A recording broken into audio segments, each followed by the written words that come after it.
Pronto.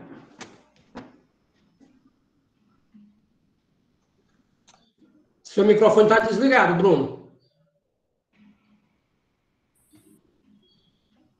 Ok. Então, só para a gente dar continuidade, né?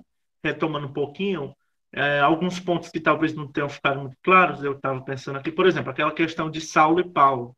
Chamei a atenção para dizer que não houve mudança de nome, né? Que a gente pode imaginar. Como foi para Abraão, né? Saulo e Paulo, inclusive em Atos, fala que Saulo era chamado de Paulo. Não? São nomes de duas realidades, um para o mundo grego e outro para o mundo judaico. Depois, lembrar novamente essa realidade da carta, que Paulo responde quando é provocado. Né? Existiam vários tipos de cartas. Existem as cartas oficiais, governamentais, burocráticas, as literárias, que têm um cunho de tratar de determinados temas. Mas aqui no caso de Paulo seria uma carta mais pessoal, mesmo, de cunho pessoal, apesar de terem elementos bem tratar alguns temas, alguns aspectos, tá bom? Então vamos lá. A comunidade de Tessalônica, né? A cidade de Tessalônica. Primeiro chama a atenção que foi uma cidade fundada na cabeceira do Golfo Termaico, em 315 a.C., por Cassandro. Cassandro é um general do Alexandre Magno. Então, ele conquistou essa cidade e se tornou também rei da cidade. E ele era cunhado de Alexandre Magno. E a cidade leva o nome da esposa dele, que era Tessalônica. Tá certo? É uma importante cidade portuária. Ela era próxima à Via Enácia, né? Quem é bom em latim aí, eu não sou, mas eu acho que fica assim, Enácia. Então, é uma importante estrada que liga Bizâncio a Roma. As estradas romanas são também impressionantes, né? Elas ligavam inúmeros lugares. Por isso que tem aquela história, todos os caminhos levam a Roma, né? Porque, de fato, eram importantes vias de comércio, de deslocamento, também de uso militar. Então, isso já leva um destaque. Era uma cidade que tinha um importante fluxo de pessoas de várias regiões, tá certo? Depois, era uma cidade composta por artesãos, comerciantes, também certamente tinham escravos. Então, Paulo exorta também essa comunidade a trabalhar com as próprias mãos, como ele próprio fazia. Porque Paulo, ele trabalhava, tá certo? Ele era um fazedor não, um produtor de tendas, né? Era um coureiro. Então ele trabalhava para ganhar o seu sustento. E ele não aceitava das comunidades remuneração não, viu? Então é muito importante a gente tocar nesse aspecto. A cidade, esse aspecto comercial também levava a cidade a ter experiências de vários grupos, né? Como eu disse, é uma cidade bem cosmopolita. E vocês vão observar que Paulo procura as grandes cidades, as grandes metrópoles. Porque na cabeça de Paulo, muito provavelmente, a sua compreensão era de que a partir dali o evangelho se irradiasse, a partir desses grandes centros urbanos, tá certo? Então lá abrigava muitos cultos e expressões religiosas. Talvez um desses cultos, que era um culto pagão a uma divindade agrícola chamada Cabiro. Cabiro deve ter ajudado, inclusive, na evangelização de Paulo, porque Cabiro fala muito sobre a questão de morte e ressurgimento. Assim como as plantas nascem, elas morrem, elas frutificam, depois surgem novas flores, novos frutos. Então tem esse ciclo, né? Por isso que ele é uma divindade agrícola. E Paulo teve muita facilidade lá nessa comunidade para falar da ressurreição de Cristo. como aquele que morre e ressuscita. Para você ver como é importante a gente entender o contexto, para vocês entenderem. Depois, além dos vários cultos, existia certamente a comunidade judaica, tanto é que Paulo vai para a sinagoga. Em Atos dos Apóstolos, no capítulo 17, vai haver um relato da fundação da comunidade de Tessalônica, tá certo? Aliás, do primeiro contato que Paulo teve com a comunidade, e foi na sinagoga. Lá vai dizer o evangelista Lucas que ele foi 3 sábados seguintes à sinagoga antes de deixar a cidade. Porém, essa informação pode ser um pouco um detalhe não muito legítimo, porque se acredita que Paulo passou mais tempo, que 3 sábados não foram suficientes para a evangelização dessa cidade, né, dessa comunidade judaica. Então é aquela mesma experiência. Paulo foi na sinagoga, não foi bem aceito, e depois alguns gentios o acolheram. No caso, lá em Atos, vai relatar Jasão, que o acolheu, que era uma pessoa até de posses, que o acolheu na sua casa e acolheu o grupo para que se reunisse. Então, a comunidade foi fundada nessa segunda viagem. Ele já tinha fundado a comunidade de Filipos, na primeira viagem missionária dele. Mas a primeira carta que ele vai redigir vai ser a comunidade de Tessalônica, tá certo? Então, na sinagoga, ele teve contato com os tementes a Deus, que eu já mencionei, sofreu o ciúme dos judeus e a consequente perseguição. É o mesmo quadro que nós vamos ver também em outras cartas, tá certo? É aquilo que a gente falou, esse itinerário de Paulo. Depois, nós vamos observar que Paulo esperava voltar em breve à comunidade, mas antes ele enviou Timóteo. E depois dessa ida de Timóteo, Timóteo traz as informações da comunidade para ele e ele escreve essa carta de 1 Tessalonicenses. Tá certo? Então, nós vamos encontrar dentro daquela estrutura que eu mencionei para vocês, como remetente Paulo, Silvano e Timóteo. Paulo menciona os seus colaboradores, tá certo? Lá em Atos 17 nós vamos ver Silas. Silas é o mesmo Silvano, tá certo? Então vocês vão observar isso. Então Paulo, Silvano e Timóteo, seus 2 colaboradores. Timóteo é o que trouxe as informações da comunidade de Tessalônica depois que Paulo saiu de lá, tá certo? Depois, aqui está justamente o destinatário, a igreja de Tessalônica, em Deus Pai e no Senhor Jesus Cristo. E a saudação final, a saudação inicial, a voz graça e paz. Aqui vocês vão notar que essa saudação é uma saudação mais simples, né? Aqui é a primeira carta de Paulo, é como se ele ainda tivesse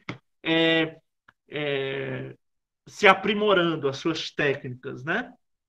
Então, ele não vai usar aquela habitual a voz, a graça e a paz da parte de nosso Deus, nosso Pai, de nosso Senhor Jesus Cristo. Tá certo?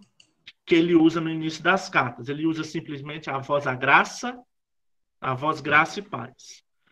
Depois, vocês vão também notar que é um pouco mais simples. Ele não usa aqui, por exemplo, apóstolo, não fala prisioneiro, servo, que são saudações que ele fala. Eu, apóstolo de Cristo, servo de Cristo, prisioneiro de Cristo. É bem simples a saudação aqui. Então, nós vamos agora adentrar na carta. Então, a nossa experiência vai ser assim. A gente não vai conseguir ler toda a carta, vocês fazem isso em casa, né, depois. Mas a gente vai dar algumas chaves de interpretação da carta, para que a gente possa depois compreender. Primeiro, é a motivação da carta. O que levou Paulo a escrever essa carta? Primeiro, é uma motivação relacional. Ele tinha um carinho especial por aquela comunidade. Paulo sofria junto com a comunidade. Paulo se alegrava junto com a comunidade. Tá certo? Então, Paulo, ele tinha sempre preocupação com a comunidade. Tanto é que ele envia Timóteo para saber como estava a comunidade.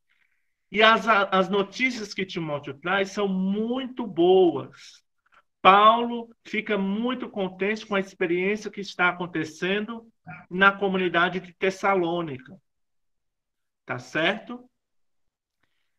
E a outra motivação é uma motivação teológica. Por que teológica?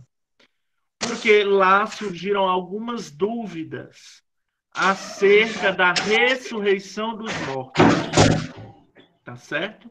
Então, Paulo envia essa carta como uma resposta àquilo que Timóteo trouxe como informação da comunidade, respondendo essas dúvidas teológicas, tá bom? Então, os temas centrais da carta são eleição e parousia. Eu coloco aqui um modelo de estrutura que eu peguei do livro do Philip Wellhauer, que é História da Literatura do Cristianismo Primitivo.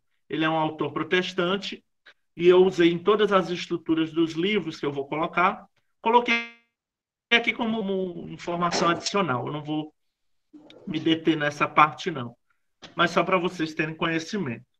Então, a redação da carta foi aí por volta do ano 50 ou 51, em Corinto ou em Atenas, mais provável em Corinto, porque Timóteo é enviado por Paulo de Atenas, mas muito provavelmente os dois se encontram já em Corinto quando Timóteo retorna e de lá é enviada a carta. Então vamos ler o capítulo 1. Como eu disse, sempre a introdução da carta, o primeiro capítulo, traz informações muito preciosas, tá certo? Informações muito importantes. Só um minutinho. Eu acho que eu fiz aqui alguma coisa. Eu virei a câmera para a parede sem querer. E eu vendo tudo branco e estranhando aqui. Mas vamos lá. Quem pode ler para nós essa primeira parte da carta? Tá certo? Até o versículo 10.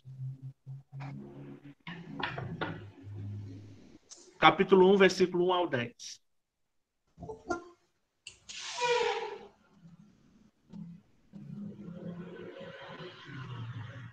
Paulo, Silvano e Timóteo, à igreja de Tessalônica, em Deus, Pai nosso Senhor Jesus Cristo, a vós a graça e a paz. Pronto, aqui só um detalhe. O que a gente pode ver aqui? Primeiro, os colaboradores, como já falei, Silvano, Silas, Timóteo, se dirigindo à igreja. Vejam se aparece o termo igreja, eclésia, assembleia, reunida em Tessalônica, né?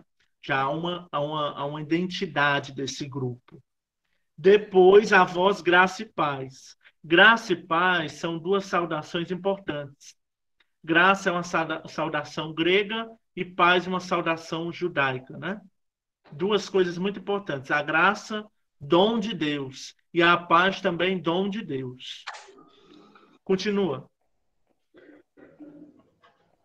Damos graças a Deus por todos vós, sempre que fazemos menção de vós em nossas orações, e que recordamos sem cessar aos olhos de Deus, nosso Pai, a atividade de vossa fé, o esforço da vossa caridade e a perseverança da vossa esperança em nosso Senhor Jesus Cristo.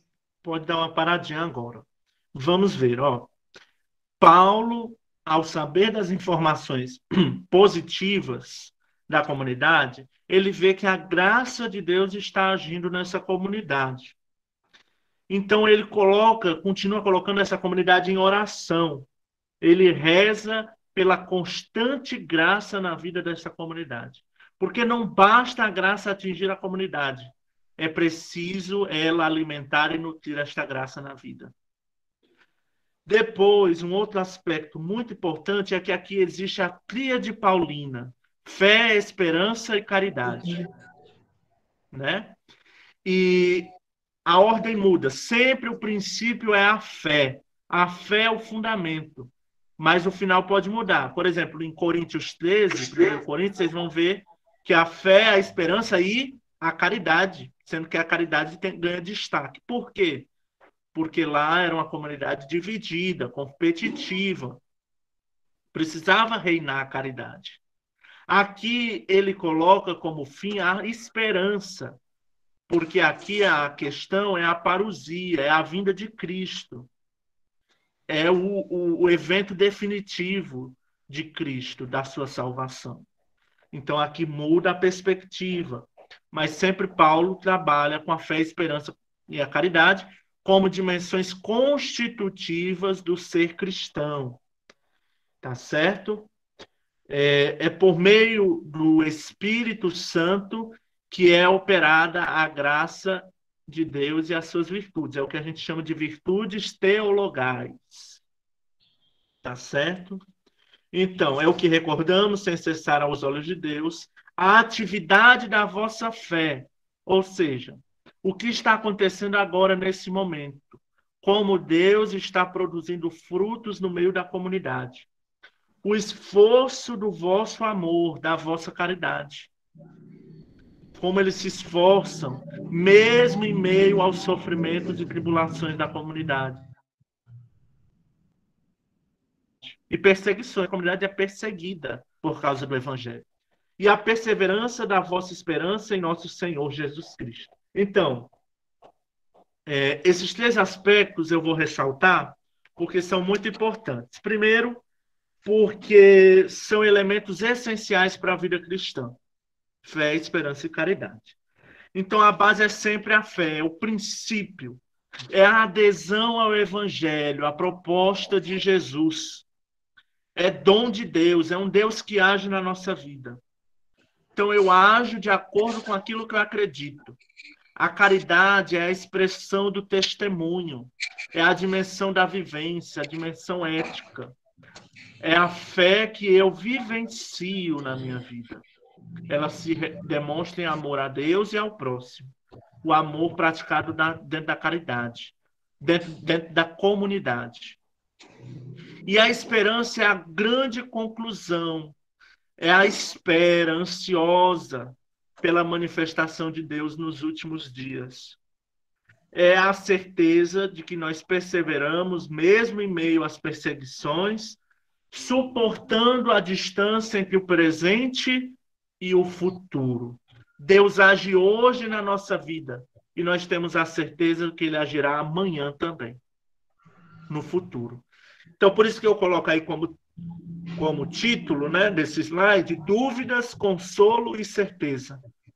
Paulo procura consolar esta comunidade com a certeza da ressurreição em Cristo. Continua lendo. Sabemos, irmãos amados de Deus, que sois do número dos eleitos, porque o nosso evangelho vos foi pregado não somente com palavras, mas com grande eficácia no Espírito Santo e com toda convicção. Pode dar uma paradinha. É porque a gente vai explicando, aí eu acho melhor de trecho em trecho. Então vejam, aqui vem o tema da eleição, que vai também ser destacado na carta. Irmãos amados, que sois do número dos eleitos. Vejam bem, como eu falava, a comunidade, os judeus se consideravam os escolhidos por Deus, os eleitos, os amados. Mas era uma dimensão exclusivista, fechada, tá certo? Nós somos a nação santa, nós somos o povo eleito, tá certo? E aqui Paulo coloca esta comunidade como chamada por Deus, uma comunidade formada por judeus e gentios, principalmente, pagãos. Então, eles também são amados e escolhidos por Deus. A graça também é infundida em seus corações. Porque o nosso evangelho, que vos foi pregado com palavras, vos foi pregado não somente com palavras, mas com grande eficácia no Espírito Santo e com toda convicção. Ou seja, não são palavras vazias. O Evangelho de Jesus é uma força salvadora, é uma nova perspectiva. E Paulo apresenta para essa comunidade essa perspectiva e essa comunidade adere a esse projeto, a essa perspectiva. E eles se tornam eleitos, escolhidos por Deus também. Então, isso é muito importante. Pode continuar. Assim, sabeis como temos andado no meio de vós para o vosso bem. Vós vos tornastes imitadores nossos e do Senhor, acolhendo a palavra com a alegria do Espírito Santo, apesar das numerosas tribulações, de sorte que vos tornastes modelo para todos os fiéis da Macedônia e da Acaia. Pode parar. Vejam, a confiança no Espírito, é o Espírito que conduz eles. Mas chama atenção aqui, e eu quero dizer para vocês, o termo imitadores nossos e do Senhor. É mímesis, né?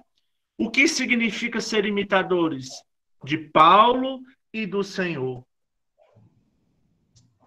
Significa ser discípulo, seguidor. Assim como nos evangelhos sinóticos, a palavra discípulo, seguidor, é exatamente aquele que busca se assemelhar ao mestre, aprender dele, tornar-se um com ele. Aqui a palavra imitadores tem esse mesmo sentido. Então poderíamos dizer que para Paulo é um sinônimo de discípulo, de seguidor. Então eles se tornaram discípulos de Jesus Cristo por meio de Paulo. Paulo lhes apresentou Jesus Cristo. Mas ele sabe que precisou que eles acolhessem essa palavra, que eles acolhessem com o Espírito Santo, apesar das tribulações. Que tribulações são essas? Vocês imaginem que a comunidade era uma comunidade judaica e, de repente, há uma divisão, porque alguns membros se identificam com essa nova forma de pensar, se reúnem, se escutam Paulo, os seus ensinamentos, passam a pregar que Jesus é o Senhor, o Cristo, então eles passam a ser perseguidos pela comunidade judaica. Então eles passam a suportar estas tribulações na vida deles. Ainda não é aquelas tribulações que serão mais fortes, que é quando o império passa uma perseguição mais intensa, matando os cristãos. Mas a perseguição judaica também já é muito pesada. Tá certo? E eles se tornam modelo para os fiéis da Macedônia e Acaia. É aquele o objetivo que Paulo tinha em mente na evangelização, que esse evangelho irradiasse para outras cidades a partir deste polo. Tá certo? Tessalônica fica na Acaia, é da província da Acaia. Então a mensagem já se espalhou. O testemunho dessa comunidade, que é diferente, que vive no Espírito do Senhor, é diferente e chama a atenção. Pode continuar. Porque partindo de vós se divulgou a palavra do Senhor, não apenas pela Macedônia e Acaia, mas propagou-se por toda parte a fé que tendes em Deus.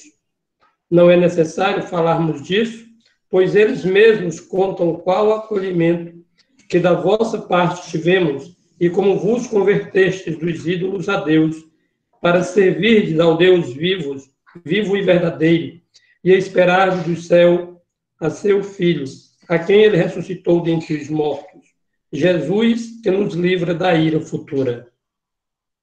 Muito bem. Então, até aqui nós vimos exatamente isso.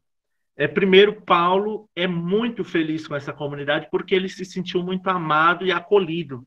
E quando ele recebe essas informações da comunidade, ele fica muito satisfeito e ele expressa isso aqui na carta. Tá certo?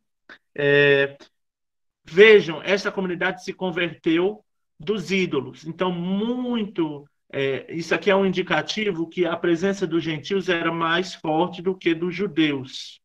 Tá certo? Que se identificavam. Depois, novamente, a lembrança da parousia, da vinda do Senhor. O Senhor que ressuscitou dentre os mortos é o mesmo Senhor que nos livrará da ira futura, ou seja, das penas e castigos futuros da condenação. Tá certo? Então, aqui a gente viu o tema da eleição, nós vimos o tema da parousia, que é o tema da vinda do Senhor. 2 temas muito preciosos na carta paulina. Tá certo? Depois, aí no capítulo 2, no versículo 12, vocês vão ver de novo essa questão da eleição. Nós vos exortamos, vos encorajamos e vos conjuramos a viver de maligna de Deus, que vos chama ao seu reino e à sua glória. Ou seja, eles são chamados e devem se comportar e se portar como pessoas que foram chamadas, como escolhidos de Deus, para que continuem sendo seus eleitos. Tá certo? Novamente, o tema da eleição. Depois, no capítulo 3, vai falar exatamente desse momento que Timóteo é enviado e das boas notícias que ele traz. Lá no versículo 2 a gente vai ver. E enviamos Timóteo, nosso irmão e ministro de Deus, na pregação do evangelho de Cristo, com o fim de vos fortificar e exortar na fé, para que ninguém desfaleça nestas tribulações, pois bem sabeis que para isso fomos destinados. É aquilo que eu falei daquela dimensão de que Timóteo foi à comunidade e trouxe excelentes notícias, tá certo? Aí continua falando da visita de Timóteo e as informações que ele traz. Depois Paulo vai trazer as admoestações, que são advertências ou recomendações, aliás, aqui são recomendações. Alguns detalhes eu não falei, mas ao longo das explanações eu vou falando.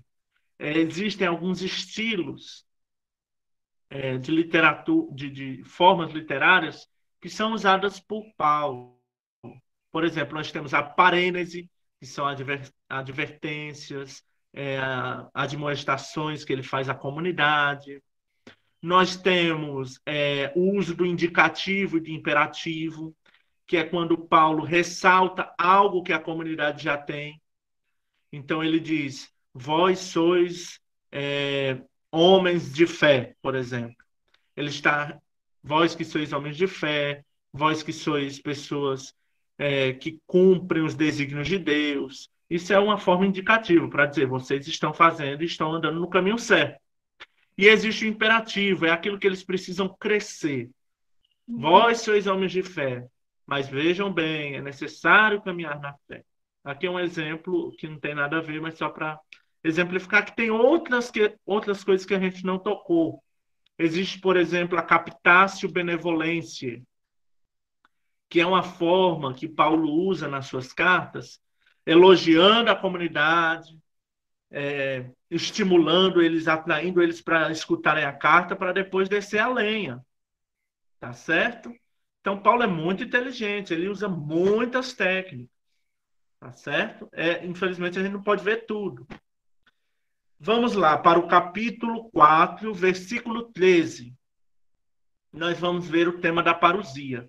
Porque qual é o problema que está acontecendo nessa comunidade? É diferente de 2 Tessalonicenses. 2 Tessalonicenses, o povo já estava esperando o Senhor a qualquer momento e não queria mais trabalhar, vivia de qualquer jeito. Então, a carta de 2 Tessalonicenses precisou dizer, não é por aí. É preciso trabalhar. A vinda do Senhor não é agora. 1 Tessalonicenses, Paulo espera a vida iminente do Senhor. Inclusive, Paulo espera que o Senhor Jesus Cristo venha antes da morte dele. Tá certo? E a dúvida da comunidade é porque eles viam que os membros da comunidade iam falecendo. E o que é que vai acontecer com esse povo? Isso não foi trabalhado na pregação de Paulo na comunidade. E Paulo precisou retomar esse assunto e falar sobre isso. Porque ele falou da vinda do Senhor. falou do Cristo que morreu e ressuscitou, mas não falou sobre os que morriam. Então, a dúvida da comunidade: o que acontece com os mortos da nossa comunidade? Então, vamos lá. Quem pode ler para nós? Capítulo 4, versículo 13.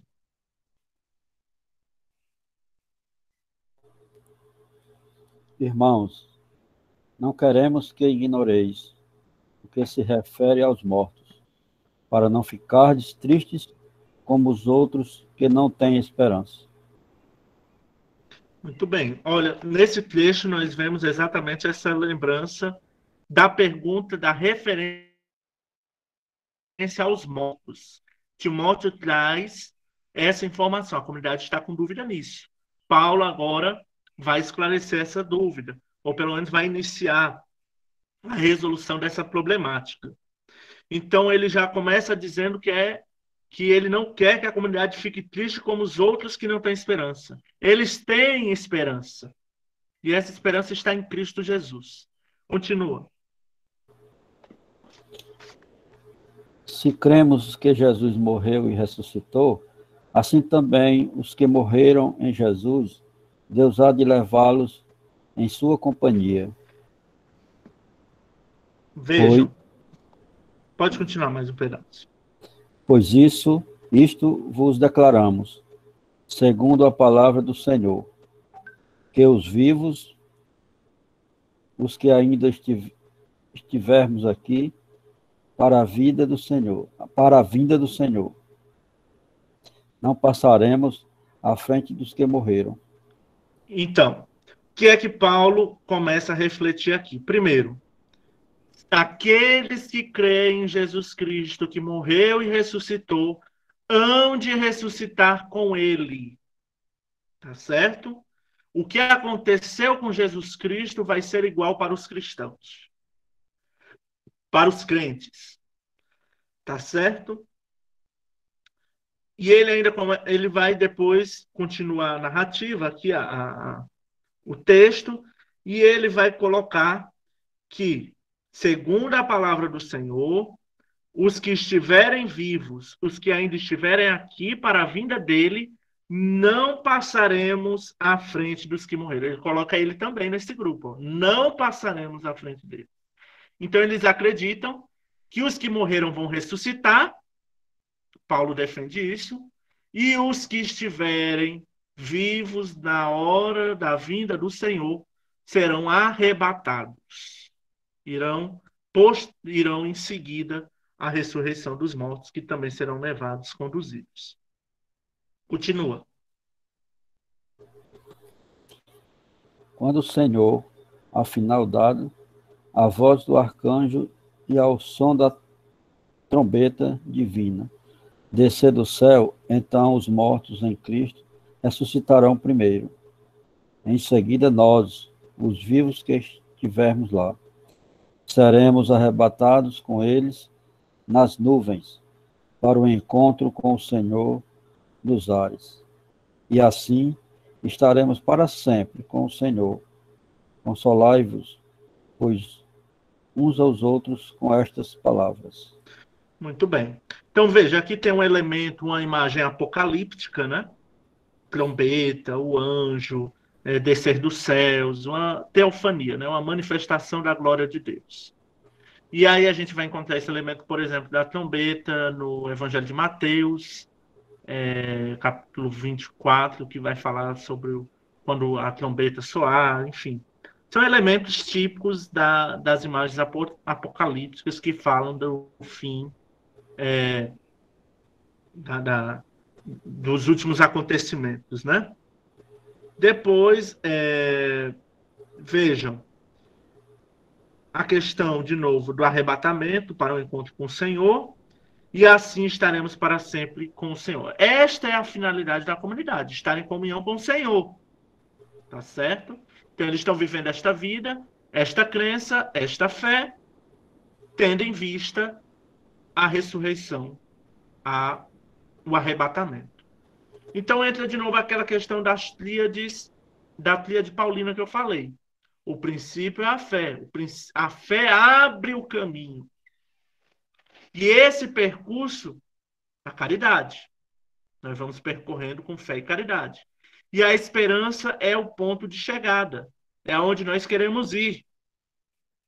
Então, o apóstolo exorta a comunidade para que se console, para que tenha esperança. É triste ver os irmãos morrerem, mas nós temos a certeza que é dada pela nossa fé de que um dia estaremos unidos, em comunhão com o Senhor. Ele não nos abandona. Então, essa é a intenção aqui da carta. Depois, ela se encerra aqui no capítulo 5 e vai justamente exortar a comunidade a estar vigilante, né? A continuar vivendo em oração, estar atenta a uma postura ética. E essa é a carta aos Tessalonicenses. Então, duas preocupações que foram levantadas. Uma é a questão principalmente da eleição, e outra é a da parousia, da vinda de Cristo. Então, Paulo foi provocado e ele dá uma resposta para essa comunidade. Tá certo?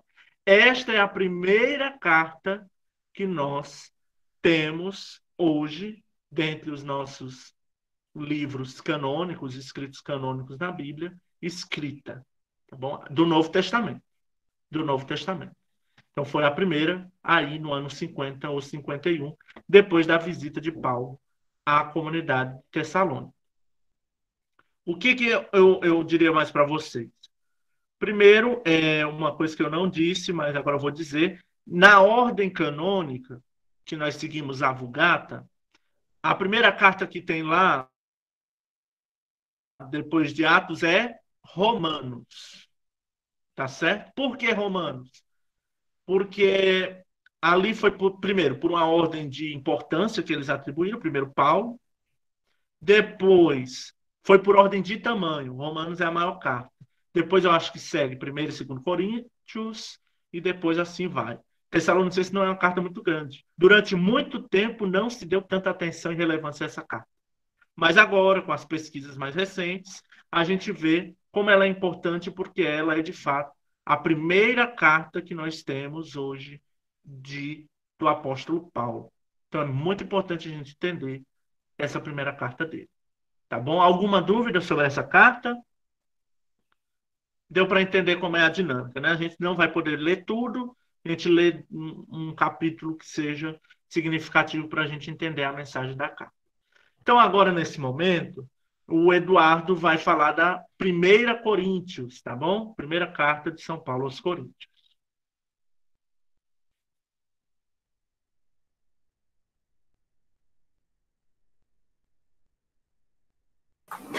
Muito bem, então, mais uma vez, bom dia.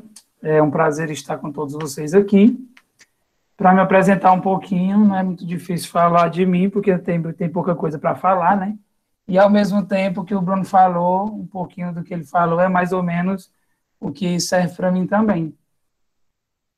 Eu também estou na mesma turma do Bruno, nós somos do 3º ano de Teologia, moramos aqui em Belo Horizonte, estudamos na PUC Minas, somos da Diocese de Sobral. Deus quiser, estamos caminhando aí para o 4º ano que vem, e eu sou Francisco Eduardo, mas eu não sou da cidade do Bruno, sou da cidade do Marco. Queria até mandar aí um abraço, sem menosprezar os demais, sem saudar os demais, eu já saudei todo mundo, mas saudar aí o meu irmão Alex, que está aí na turma, né, Alex? Que é da minha cidade, e também queria saudar o meu ex-professor Edmar Filho.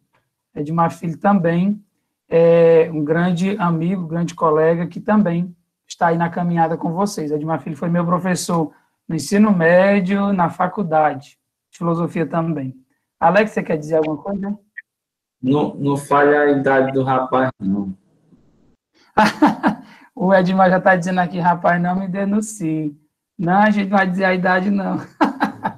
Mas o Edmar... Mas dá para calcular, tá bom? O Edmar Filho é quase da minha idade, porque ele começou novo, né, Edmar Filho?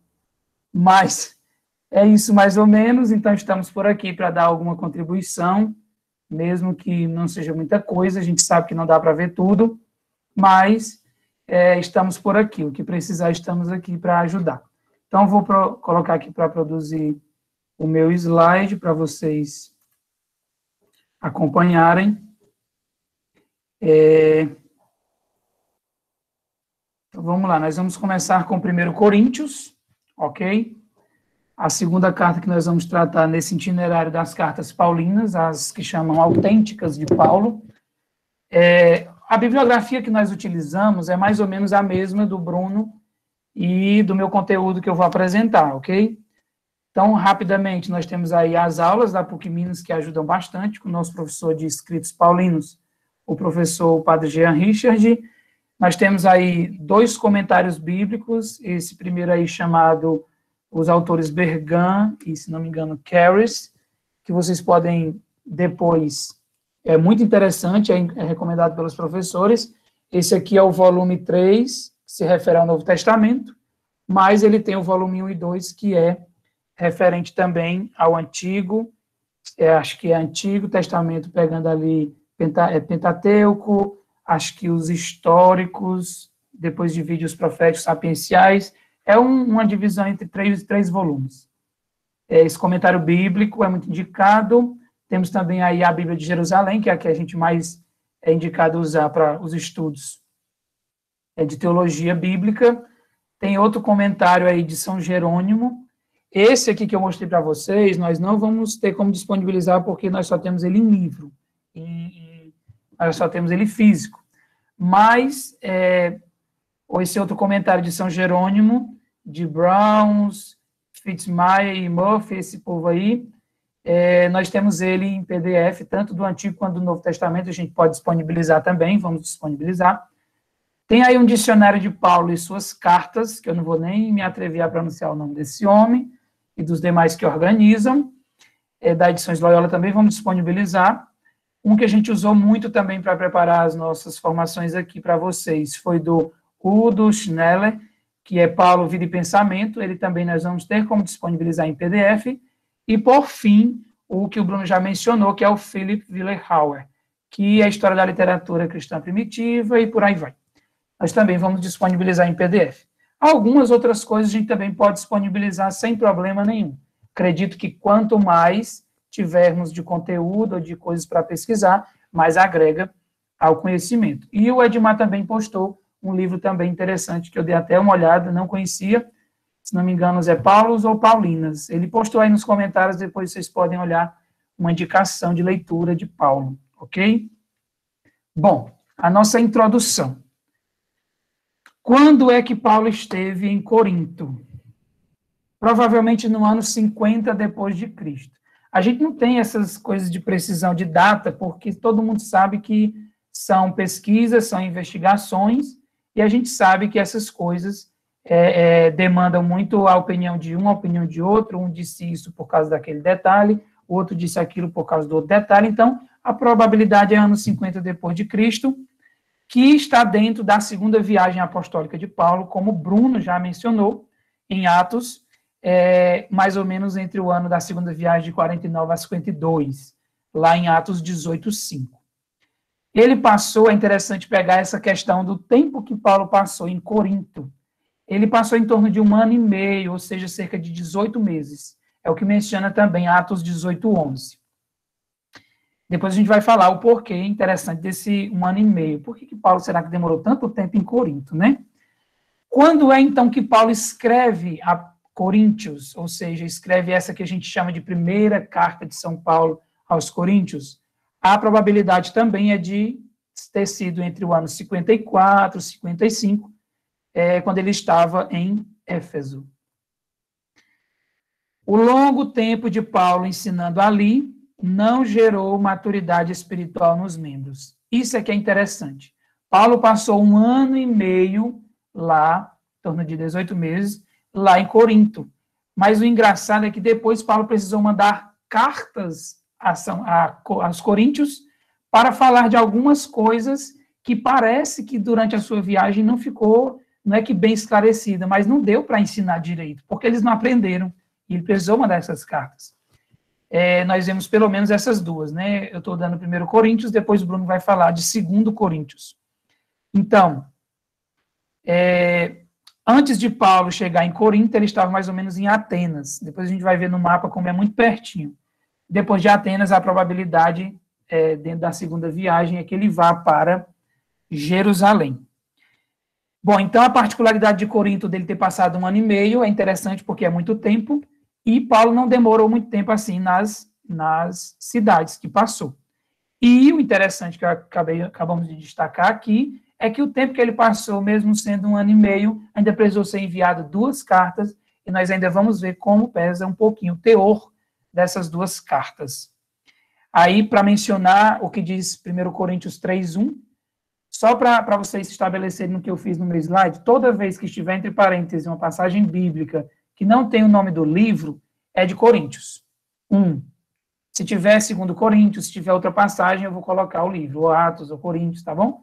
Porque aí, para a questão de facilitar um pouco. Então, quando tiver só os números dentro do parêntese ou dentro da referência do livro, é sempre 1 Coríntios, a carta que estamos tratando. Então, eles eram crianças em Cristo. Olha como é interessante essa expressão. O fato de ser criança é o fato de ainda não ter uma maturidade, um conhecimento a ponto de aplicar na vida.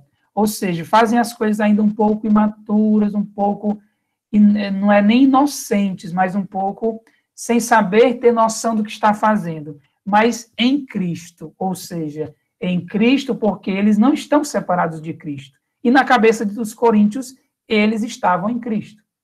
A gente vai vendo um pouquinho desenvolver essa questão. Aqui é mais uma introdução. Cresceu no seio da igreja uma quantidade enorme de problemas sérios, e a gente pode ver que problemas são esses. Divisão na igreja, problemas morais, a desordem no culto, o mau uso dos dons espirituais e por aí vai. Nós vamos ver isso detalhadamente daqui a pouco. Aí eu disse que ele escreveu pelo menos 2 cartas aos coríntios, mesmo tendo passado 1 ano e meio lá ensinando. Mas por que eu falei pelo menos 2? É porque a probabilidade é que tenham existido 4 cartas enviadas aos coríntios. Os estudiosos falam, os exegetas, sobre uma carta que a gente vai chamar de A, que é uma carta prévia, ou seja, quando ele estava em Éfeso, ele pode ter mandado uma primeira carta aos coríntios, porque isso é uma referência que dá o próprio livro de 1 Coríntios 5, 9 e 11. Só vocês já deixam aí em aberta a Bíblia de vocês em 1 Coríntios, que nós vamos folheá-la do começo ao fim, tá bom? Então, só folheando aí em Coríntios 5, no versículo 9. Paulo diz assim: eu vos escrevi em minha carta, que não tivesseis relações com devassos. E aí eu não vou ler o resto, porque a gente vai tratar disso quando tiver no capítulo 5º, mas só para deixar claro, se Paulo está escrevendo, entre aspas, a primeira carta aos coríntios, por que então Paulo está falando de uma carta que vos escrevi? Ou seja, é uma ideia de uma carta prévia que existe antes de 1 Coríntios. A nossa carta, que vamos trabalhar hoje, 1 Coríntios, que é a carta que está dentro do livro, dentro da Bíblia, é a chamada de livro canônico, porque está dentro do cânon bíblico, é a carta que a gente vai chamar de B. 1 Coríntios. Por meio da família de Cloé e de uma carta proveniente de Corinto, Paulo é solicitado a intervir sobre alguns, eu destaquei aí problemas em vermelho, que nasceram em meio à comunidade. Então, vamos ver aí 1 Coríntios 1, 11. O que Paulo diz? Com efeito, meus irmãos, pessoas da casa de Cloé me informaram que existem rixas entre vós. Então, através do que provavelmente pessoas da família de Cloé, Paulo ficou sabendo dos problemas, o teor sentiu o clima que estava vivendo a comunidade de Corinto. E também, depois a gente vai ver que Paulo é solicitado a intervir sobre alguns problemas, quando ele vai descrevendo que foi enviado, ele soube, foi informado, ok? Como, por exemplo, o capítulo 7, versículo 1. Ele diz assim: passemos aos pontos sobre os quais me escrevestes. É como se ele agora fosse detalhar os problemas, as coisas que estavam acontecendo em Corinto, e que foi enviada a ele por meio de carta, para que ele fosse informado e respondesse a esses problemas que estavam acontecendo. Bom, como eu disse a vocês, a gente está folheando aqui, eu estou passando rápido, mas é só para fazer essa introdução. A gente vai começar mesmo no capítulo 1 e vai passando o que for mais importante. Outra questão de 1 Coríntios, as dificuldades de facções que estavam existindo. Por exemplo, o capítulo 1, versículo 12, diz assim: explico-me. Cada um de vós diz, eu sou de Paulo, eu sou de Apolo, eu sou de Cefas, eu sou de Cristo. Então, essa questão de facções e de divisões que estavam acontecendo na comunidade. Isso é algum dos problemas que aconteceu no teor daquela carta, que estava acontecendo em Corinto. E orientações sobre uma vida autêntica, uma vida cristã no meio pagão. E isso é o que Paulo destaca. Por exemplo, a gente leu também 1 Coríntios 7, 1 seguintes. Isso também ele vai falar. Orientar os coríntios a ter uma vida cristã e autêntica em meio àquele mundo pagão que é 1 Coríntios, que é, aliás, a cidade de Coríntios. E 1 Coríntios é a segunda maior carta, digamos assim, do que é autêntico de Paulo. Continuando as nossas 4 cartas, né? Vimos a carta A, que é a prévia, a B, que é 1 Coríntios, a carta C, que é chamada de carta das lágrimas ou carta da dor, que tem muita referência em 2 Coríntios. O Bruno vai depois destacar alguma coisinha também referente a isso quando ele for dar 2 Coríntios. E a carta D, que é outra carta canônica, está no cânon bíblico, que é 2 Coríntios.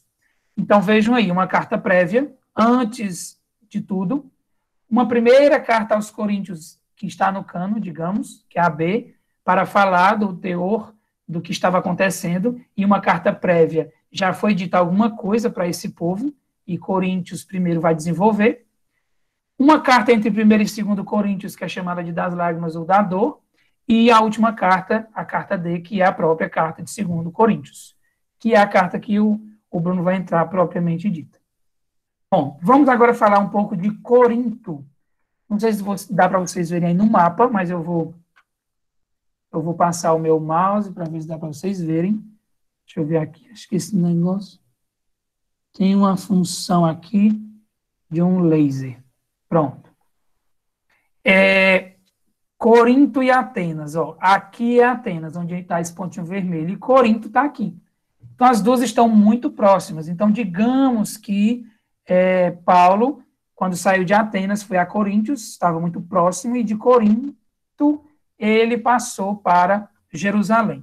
Falando um pouco da cidade de Corinto, só essa imagem aí interessante, é um pouco da visão, assim, por cima, de como era a cidade de Corinto.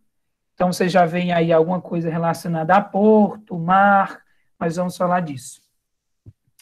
Corinto. A cidade de Corinto era uma cidade portuária, possuía 2 portos, pelo menos conhecidos, que era Cencreia, que distava 14 quilômetros ao leste, e eu não sei pronunciar essa outra palavra, mas talvez Leiteão, não sei.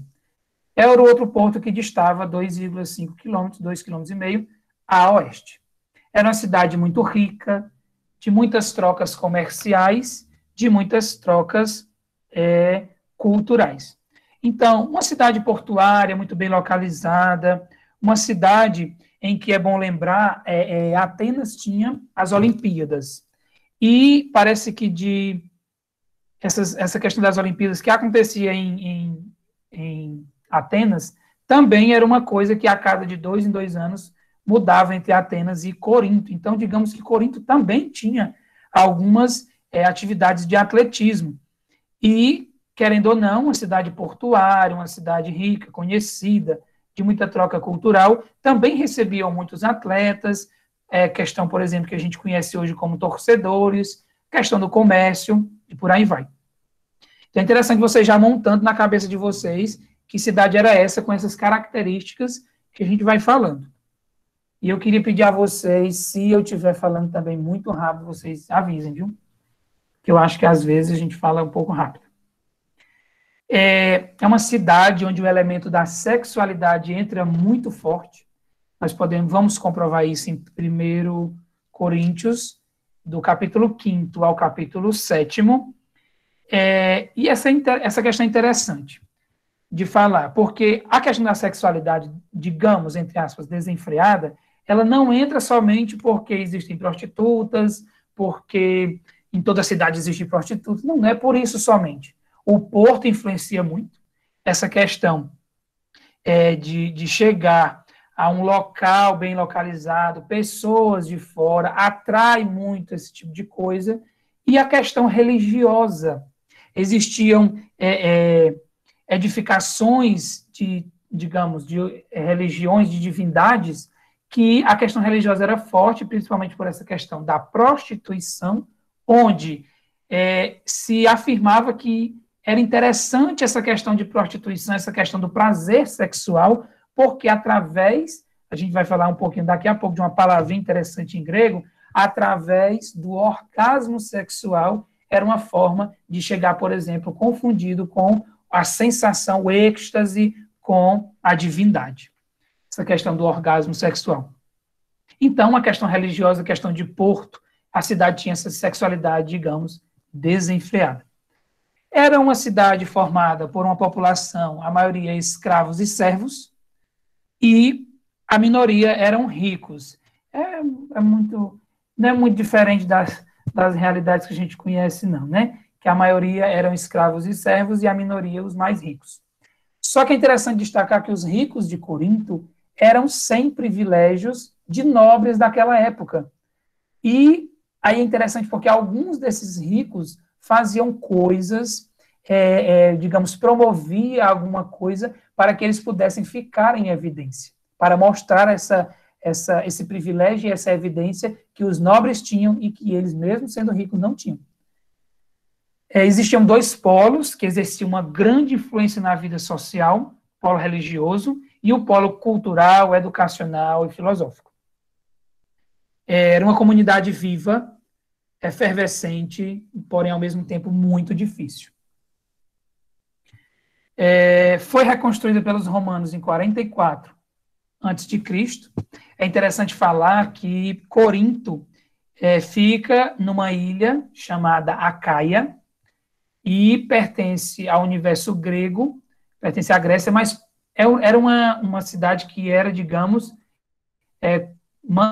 comandada pelo Império Romano. Por isso que a gente colocou aí reconstruída pelos romanos em 44 a.C. Era um grande centro comercial que se orgulhava da sua cultura, arquitetura, obras de arte.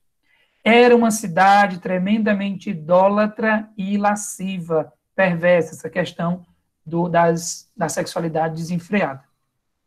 Num penhasco elevado e plano, exuberante, em seus 556 metros de altura, edificou-se um templo, o templo de Afrodite, Vênus, a deusa da permissividade. Aí daqui, como eu falei agora há pouco, havia 1000 prostitutas cultuais, a ponto de haver no grego um verbo que a gente pode transliterar por korintiasestai, que significa se comportar como alguém de Corinto. Então, vocês veem a fama da cidade. O próprio termo grego começa-se com corinti, ou seja, coríntios. Aquele que se comportava como alguém de Coríntio era aquele que, digamos, praticava a korintiasestai, ou seja, essa questão de sexualidade desenfreada. A igreja de Corinto era formada por vários tipos de civilizações, não só de civilizações, mas questão cultural, questão de pessoas que vieram dali, da acolá, e essa era a igreja de Corinto. Gregos, ex-escravos da Itália, veteranos do exército romano, empresários, oficiais do governo, gente do Oriente Próximo, judeus, escravos, ex-prostitutas dos templos pagãos. A estrutura da carta é mais ou menos isso. Saudação inicial, a ação de graças inicial, o corpo da carta que Paulo trata sobre o que Cloé disse, através da sua família que o comunicou, outros relatos que ele ouviu, os mal-entendidos na carta anterior, chamada, que a gente chamou a letra A de prévia, e algumas questões como divisões, a gente vai ver o que é essa propositio generalis, o desenvolvimento do problema central, questão de incesto, apelo aos tribunais e juízes pagãos, fornicação, casamento e virgindade, comer carne sacrificada, a ordem nas assembleias, a ceia do Senhor, os dons do carisma, hino a caridade, ressurreição dos mortos, e chegamos à conclusão da carta. Muito bem. Aí a gente vai tocar naquilo que o Bruno falou também, só para vocês irem tendo contato com isso também, entrando nesse meio, que é a questão retórica, questão de como era traduzida, aliás, como eram produzidas e enviadas essas cartas. Então, a gente já pode abrir aí na primeira página da carta aos Coríntios. Então, nós vimos aí o que chamamos de prescriptum, que é formado pela titulatio e a salutatio. A titulatio é dividida em superscriptio e adscriptio. O que é a superscriptio? São as pessoas que estão enviando a carta. No caso, 1 Coríntios, Paulo, chamado a ser apóstolo de Cristo por vontade de Deus, e Sóstenes. Então, Paulo e Sóstenes. E a adscriptio é para quem eles estão enviando. No caso, aqui em 1 Coríntios, é bem específico. A igreja de Deus que está em Corinto, aqueles que foram santificados em Cristo Jesus. E a outra parte do prescriptum é a salutatio, ou seja, a saudação. Graça e paz a vós da parte de Deus, nosso Pai, nosso Senhor Jesus Cristo. Então, isso aqui é a introdução da carta, esse prescriptum. Depois disso, começa o corpo, o desenvolvimento da carta. E aí, no final, a gente vai falar da conclusão. Ação de graças inicial. Bom, Paulo, é interessante destacar que ele dá graças aos coríntios e àqueles que receberam, que foram santificados em Cristo Jesus, que foram chamados a ser santos. Olha como é interessante. Paulo já destaca no início que eles são chamados a ser santos, que eles foram santificados a Cristo. Também entender já alguma coisa. Por que Paulo tem que destacar isso? Hein? Pois é, bom a gente já ficar ligado nesse tipo de coisa para que a gente possa atinar nossa curiosidade para depois a gente poder responder a essas curiosidades que é típico de Paulo fazer, digamos, esses lances, né? Depois a gente chega no que a gente chama de captatio benevolência. O que é essa captatio benevolência? A captatio benevolência, o Bruno até falou, serve para prender a atenção do público. Paulo escreve a carta aos Coríntios, então ele prende a atenção com alguma coisa no início, para depois ele lançar o que ele quer lançar. Ou seja, primeiro ele reconhece o valor, talvez, que os destinatários têm, para depois, prendendo a atenção, ele lançar alguma coisa. A gente pode dizer, mais ou menos aí no versículo 4, quando ele diz: dou incessantemente graças a Deus a vosso respeito. Então ele já começa, dou graças a Deus por vocês, em vista da graça de Deus que vos foi dada em Cristo Jesus. E é interessante destacar que aqui ele fala em comunhão. Lá no versículo 9. É fiel o Deus que vos chamou à comunhão. Essa comunhão, a koinonia do grego. Por que ele fala de comunhão? Por que ele fala de essa coisa relacionada aos irmãos? É uma coisa também que é interessante já pegar, porque Paulo vai relacionar a isso. O corpo da nossa carta vai de 1:10 até 6:20. Aliás, o corpo vai até, como eu disse, até a conclusão, mas vamos pegar agora esse pedaço interessante de 1:10 a 6:20. Paulo relata o que soube de Cloé, começando aí em 1:11, e outros relatos que ele ouviu também, depois mais na frente em 5:1. E dos mal-entendidos que ele viu que o pessoal não entendeu direito através da carta anterior que ele enviou. É interessante a gente já começar a questão, como eu falei no início: eu sou de Apolo, eu sou de Paulo, eu sou de Cefas, eu sou de Cristo. Capítulo 1, versículo 12. Algumas rixas que estavam acontecendo na comunidade, alguma fragmentação e competições que estavam acontecendo na comunidade. Ou seja, a própria comunidade estava se dividida em partidos através dos apóstolos. E aí entra a questão do batismo. Depois vocês vão ler e vocês vão ver que eles querem exaltar de quem receberam o batismo. Só que Paulo vai destacar que ele não batizou praticamente ninguém. Se não me engano, ele diz aí,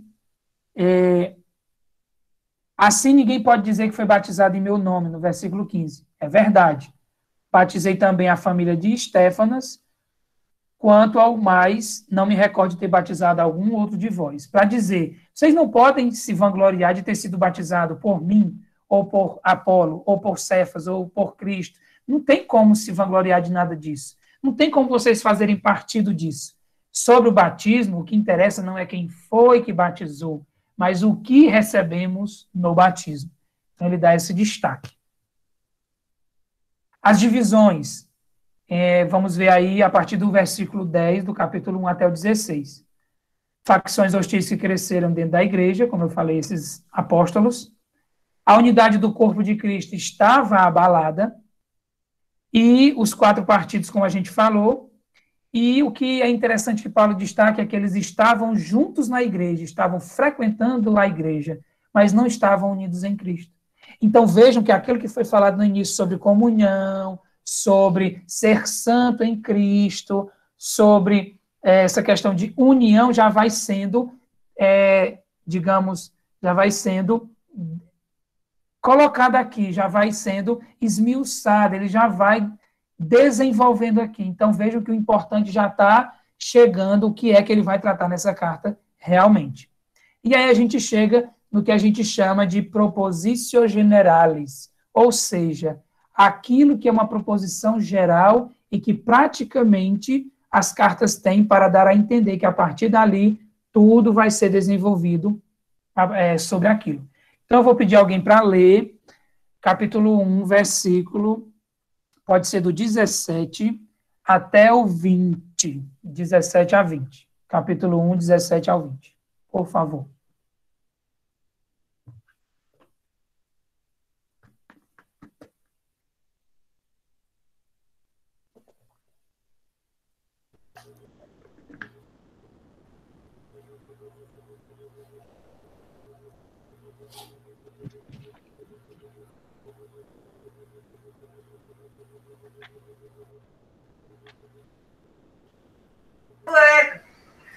Pois Cristo não me enviou para batizar, mas para anunciar o Evangelho e sem recorrer à sabedoria do discurso, para não reduzir a nada a cruz de Cristo. Com efeito, a linguagem da cruz é loucura para os que se perdem, mas para os que estão sendo salvos, para nós, ele é poder de Deus. Pois está escrito: eu destruirei a sabedoria dos sábios e aniquilarei a inteligência dos inteligentes. Onde está o sábio? Onde está o doutor da lei? Onde está o raciocinador deste século? Acaso Deus não tornou louca a sabedoria do mundo? Muito bem, obrigado. Vejam aí, a proposição geral, ou seja, aquilo que é, digamos, o importante destacar na carta, para que a partir disso a gente vê o desenvolvimento, é essa questão da sabedoria e da cruz.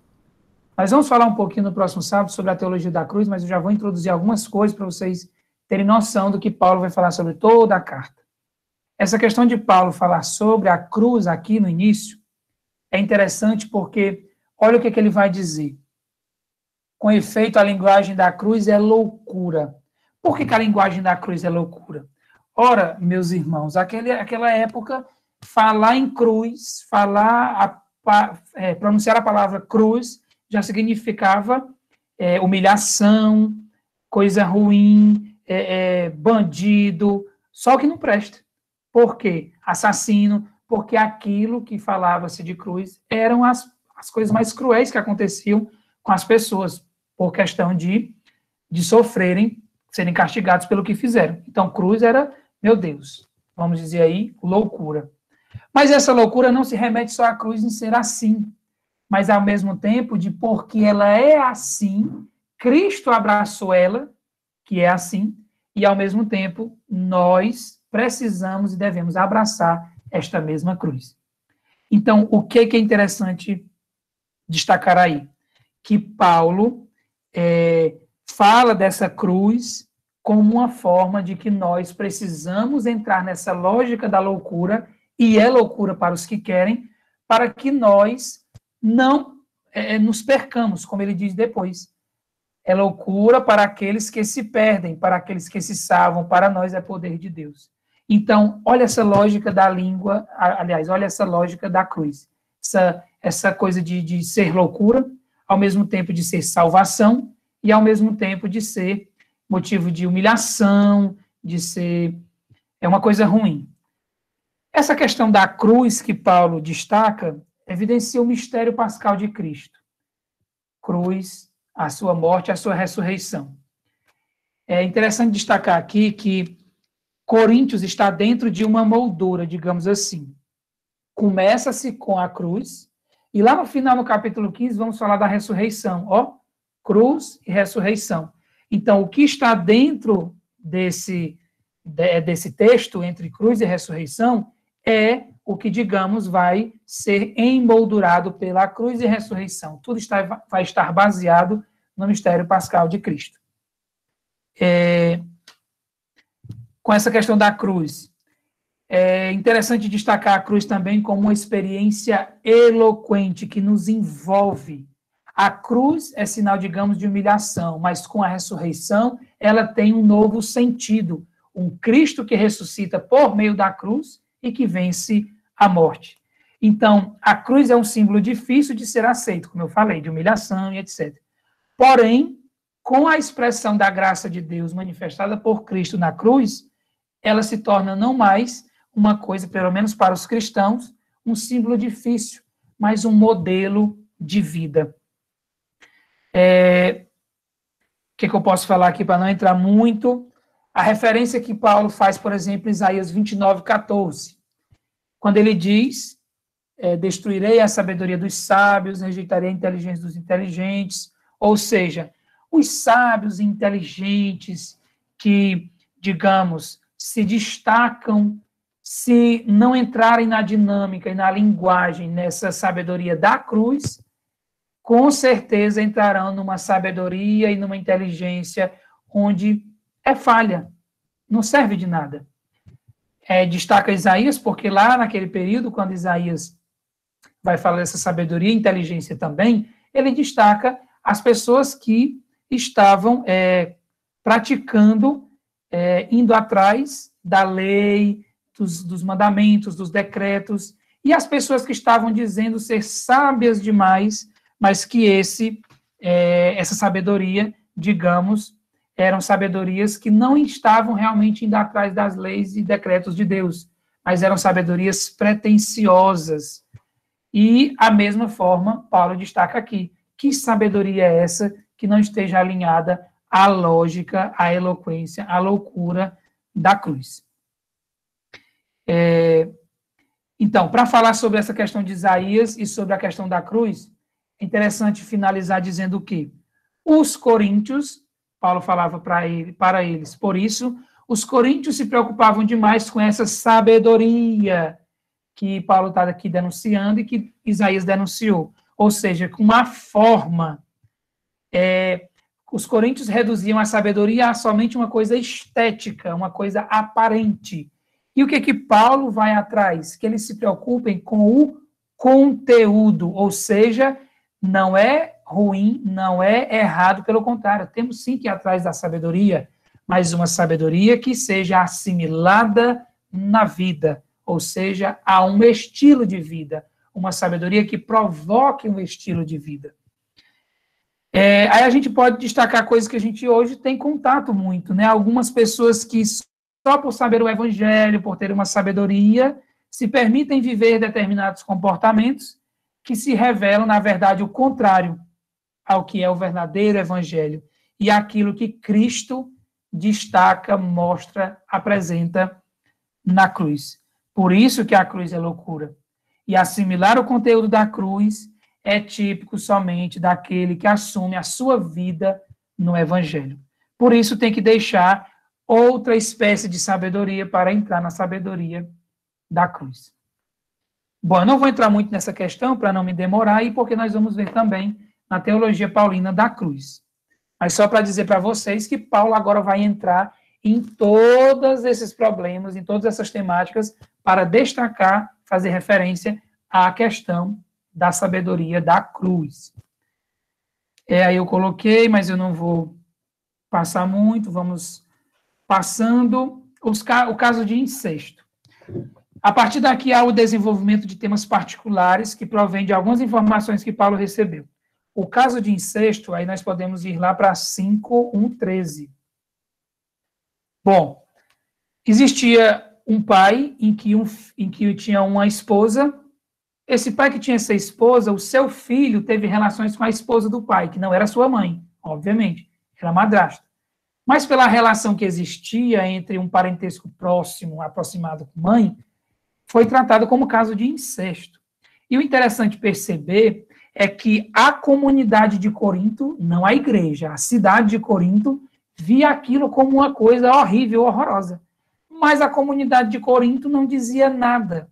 Ou seja, não existia uma unidade, digamos, uma fraternidade a ponto de haver uma correção evangélica, uma correção fraterna, um chegar e conversar para saber o que estava acontecendo ali, que o filho daquele homem estava tendo um caso com a madrasta. Então, Paulo denuncia isso. Por quê? Porque é como se a comunidade fosse cúmplice, porque não denuncia, é cúmplice, ou seja, ela não se manifesta. E por que ela não se manifesta? Porque ela não está unida, ela está dividida. E dividida, ninguém vai chegar para ninguém e vai aconselhar ou vai chegar para dizer alguma coisa desse tipo.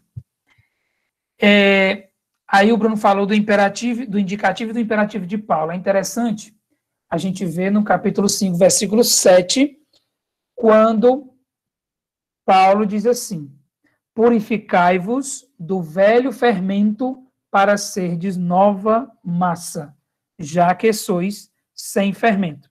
O que a gente tem como imperativo e indicativo aí com relação a esse versículo?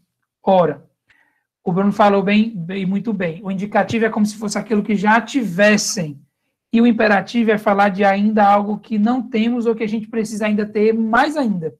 Então, vós sois puros, mas purificai-vos. E aí Paulo dá a entender isso para dizer, vocês não é que vocês não tenham, mas aí ele chama a atenção para que vocês tenham ainda mais. Passando, então, para o capítulo 6, versículo de 1-11, um apelo aos tribunais e juízes pagãos que a comunidade de Corinto faz. Ora, algumas disputas que haviam na comunidade, o que eles faziam? Recorriam aos juízes pagãos. E aí algumas disputas eram resolvidas no tribunal da cidade. E aí o que é interessante destacar? Que Paulo fala assim, meu Deus, existem aí, digamos, uma questão interna e externa. Primeiro, Paulo diz assim, meu Deus, vocês são tão desunidos, vocês são tão, não conseguem se resolver com os problemas entre si, que precisam ir buscar a um juiz pagão, ao tribunal pagão, para resolver um problema que vocês, se fossem unidos, poderiam resolver. E uma segunda questão, que é um problema externo, é como a comunidade que se reconhece como família e povo de Deus e vive a certeza da saudação, se ela fosse assim, para que precisar de juiz ou de alguém de fora? Pagão ainda mais? Então, ele destaca essas duas coisas para dizer que a comunidade não é unida. A comunidade, pelo contrário, é muito dividida, a ponto de ninguém poder se resolver entre si. Então, Paulo destaca nesse ponto que existem duas maneiras que não se pode fugir daqui. Existem duas maneiras de anunciar o evangelho, que é a proclamação oral, beleza, uma sabedoria, ok, que a gente falou, por exemplo, da cruz, mas uma proclamação também testemunhal, uma sabedoria que entre na dinâmica da cruz, do mistério pascal de Cristo. Passando, capítulo 6, versículo 12 seguintes, nós temos o caso da fornicação, ou seja, tinha membros da igreja que estavam se envolvendo com as prostitutas dos templos pagãos. Aqui destaca-se o que Paulo vai denunciar, a filosofia mundana que Bruno falou no início. Paulo foi muito influenciado, aliás, o período paulino foi muito influenciado por questões helenísticas, do período helenístico, estoicas, cinismo e por aí vai. Lembrando aí das aulas de filosofia, né, do período helenístico, finalzinho do período antigo, onde o corpo é mau, o que vale é o espírito. O que eu faço no corpo não afeta a alma, essa dicotomia, entre corpo e alma. O dualismo filosófico grego de corpo e alma. A carne é má, o espírito é bom. Então, Paulo lembra que o corpo é, digamos, a representatividade do que é o nosso todo. Então, devemos, sim, respeitar o nosso corpo. E aí ele lembra do corpo ser uma habitação, ser templo do Espírito Santo, do Senhor. Aí ele lembra um pouquinho. Jerusalém, o templo, a gente precisava se destacar, se locomover até o templo para encontrar com o Senhor. E agora não. A ideia é que o Senhor habita em nós. Não existe mais um templo físico, digamos, né, parede, mas um templo vivo, um templo que está em todo lugar, em mim, em você, em nós. Então, nós somos templo do Espírito Santo. E aqui temos a definição da moral paulina, que é quando ele diz que os coríntios, vejam aí no capítulo 6, versículo 12, começa dizendo assim: tudo me é permitido. Ora, esse tudo me é permitido está entre aspas. Por quê? Porque é uma coisa que os coríntios diziam: tudo me é permitido, eu posso fazer tudo. Porém, aí é interessante o que Paulo vem fazer, tudo me é permitido, mas nem tudo me convém. Ou seja, tudo pode ser lícito, tudo pode ser permitido fazer, porém nem tudo convém a nós fazermos. Por quê? Porque aqueles que entram na dinâmica da cruz, aqueles que entram na dinâmica testemunhal do Evangelho, não lhes é permitido. Então, se nós estamos dentro disso, dentro dessa dinâmica de associarmos que nós estamos dentro de Cristo, e se tudo me é permitido, mas nem tudo pode me convir, aliás. Por quê? Porque nós estamos dentro dessa dinâmica da cruz. E estar dentro da dinâmica da cruz é fazer somente aquilo que, digamos, a dinâmica da cruz me convém fazer. Então, passando, nós temos outra temática abordada por Paulo, que é sobre o casamento e a virgindade. Capítulo 7, versículos de 1 ao 40. É o capítulo 7 todo. Paulo continua falando da sexualidade, só que agora ele amplia o horizonte. E aí, é interessante que Paulo fala, não é de um homem ideal, o homem deve ser assim, o homem deve ser assado, como se nós precisássemos alcançar um modelo ideal de homem. Não. Paulo fala para o homem real. O homem é isso, e a partir disso, o homem pode se tornar isso. Então, digamos, Paulo fala para o homem real, mas existe um modelo para este homem real, para nós. O modelo que é o ideal é o próprio Cristo. Então, Cristo é o modelo ideal. Então, Paulo fala para nós que somos homens reais, para homens naquela época de Corinto, com todos esses série de problemas, ele fala para aquele tipo de homem, sem, vocês precisam alcançar um patamar alto que eles não conseguem, não. Vocês precisam alcançar um patamar melhor. Aí, o ideal de vocês têm que se espelhar em Cristo. É interessante Paulo falar, por exemplo, no capítulo 7, versículo 8, assim: contudo, digo aos celibatários e às viúvas que é bom ficarem como eu. Então, vamos aqui. Paulo fala aqui de todas as vocações: casamento, virgindade, celibatários. Olha como é interessante. Paulo fala que é interessante ficar como ele. O que significa isso? É que agora todo mundo vai ter que ser celibatário, e vocês que são diáconos, que já são casados, não é assim. O casamento é muito interessante. Paulo destaca a essência, a bondade que é ser casado. Porém, o que é interessante destacar? Ele tem uma visão escatológica, ou seja, uma visão para o futuro. Ficar como eu, celibatário, qual é a minha preocupação? A minha fé e a minha vista, o meu futuro, que é viver em Cristo, viver no reino. Ou seja, uma visão além, uma visão escatológica. E é interessante destacar isso porque Paulo vê além disso. Se eu sou celibatário, qual é a minha visão? De mim, da minha fé e do meu fim. Por que ele diz isso? Porque quem é casado já não pode estar com vista somente em mim no fim. Você tem que dividir. Ou seja, quem é casado, aí eu coloquei embaixo.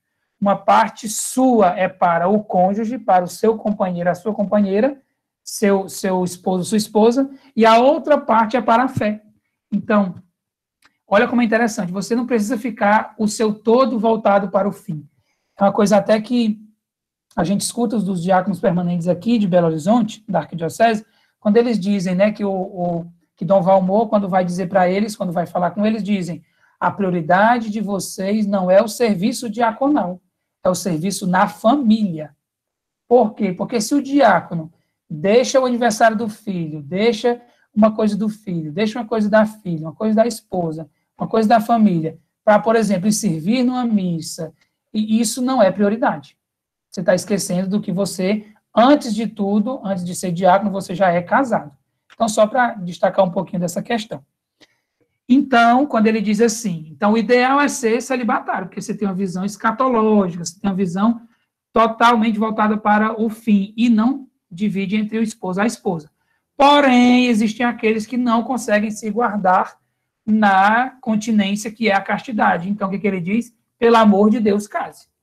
Então, aí eu digo agora para nós seminaristas, se nós, é muito bom ser celibatário, tendo essa visão de que o celibatário não é para si, mas para os outros e para Deus. Então, se a gente tem essa visão, mas a gente não consegue viver como celibatário, guardando a castidade, a continência, então o ideal para Paulo é que case-se, porque senão vai ficar dando trabalho, né? Comer carne sacrificada, capítulo 8. A questão de comer carne sacrificada, Paulo vai destacar, e é interessante o paralelo, a coisa que ele faz, é interessante essa retórica que Paulo usa, ele é muito inteligente. Vamos ler aí o início do capítulo 8, versículo 1. A gente vai ler até só o 1 e o 2. Por favor, alguém lê capítulo 8, versículo 1 e 2.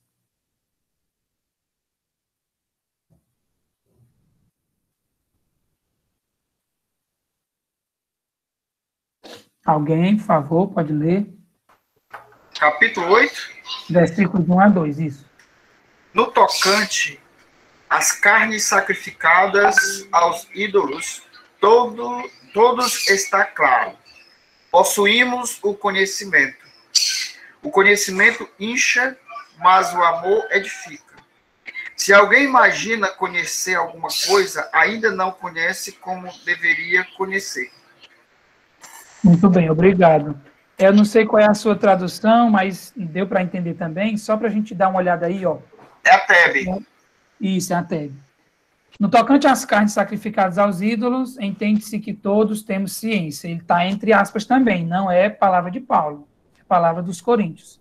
Todos nós temos ciências, ou seja, todos nós sabemos, todos nós temos conhecimento. O que é que ele está querendo dizer com isso? Aquela carne que era sacrificada, que o pessoal da comunidade estava comendo, eles sabiam que não existia, ele depois vai desenvolver isso, não existia deuses, aquele povo que para quem estavam sacrificando a carne, existia só um Deus e tal. Beleza, vocês sabem disso. Ave Maria, que coisa linda. Vocês sabem disso. Porém, vocês, ao comerem a carne que é sacrificada, vocês, digamos, estão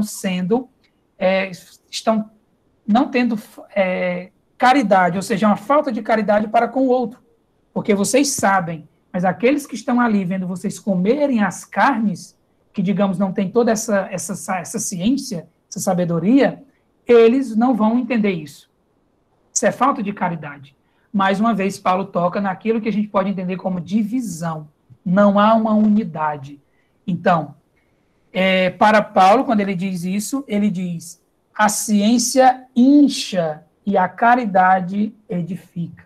Então, a gente tem aqui a questão da caridade. A caridade é que edifica, ou seja, ser caridoso.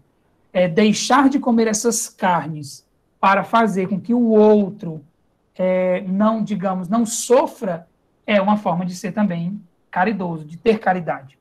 E aí, destacando o que é importante nessa sessão sobre essas carnes, você que leu, por favor, leia agora o versículo 11 do capítulo 8.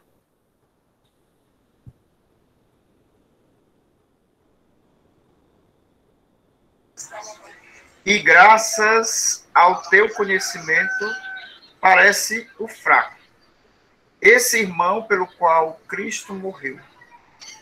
Ou seja, você que tem uma alta teologia, um alto conhecimento, não é capaz de renunciar a um jantar, a comer a carne sacrificada, mesmo sabendo que não existem outros deuses, por uma influência que eles comiam, era por influência social, política, ou seja, você não pode deixar de comer essa carne, mas aquele que é o autor de tudo, que é a sabedoria por excelência, morreu pelo irmão.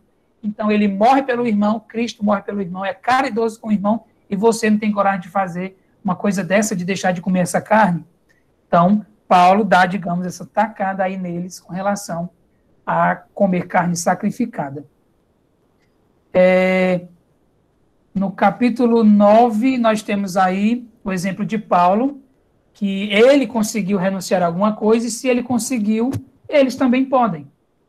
Né? Só para destacar o exemplo de Paulo. No capítulo 10, no início, Paulo abre para a reflexão do povo, destacando o exemplo de Israel. Olha como é que é interessante. Paulo fala da carne sacrificada aos ídolos, depois volta para dar o seu exemplo, e depois retorna a essa questão que o povo de Israel cometia, dessa questão de idolatria.